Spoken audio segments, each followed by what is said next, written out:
Pazarda açıp berse jakşı ele bolat ele.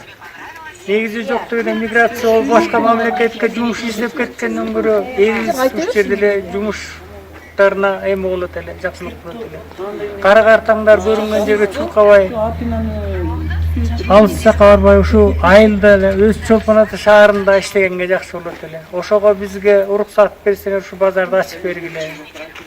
Элдерге жок дегенде 200-250 адамдын жумуш орду болуп калат. Кара картаңдар көрүнгөн жакка чуркабай ушул жерден эмгек кылып иштеп кеткенде оңой болот эле.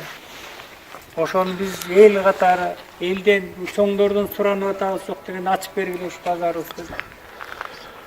Бизнеске жардам үйрөнгүлө, бизнеске шарт түзгөн үйрөнгүлө, бизнеске тийбегиле. Укук органда отурасыңар бул жерде. Прокурор, милиция, финполиция, ГКМБ, экотех инспекция барлыгы отурасыңар. Бизнеске шарт түзгөн үйрөнгүлө. Бизнести канча карасаң, ошончо көп салык берет, ошончо көп жумуш орун түзүп берет, ошончо көп мамлекет өнүгө баштайт. Бизнеске шарт түзсөк, сыртта жүргөн балдар, миграцияда жүргөн 800 жакында биздин уул кыздарыбыз жүрөт. Ошолор кайра келет бул жака, иш табылат. Эл өндүргөн, сүттү, этти өндүргөн кайра иштете алсаңар, жумуш орун болот, салык түшөт, ошолор келе баштайт.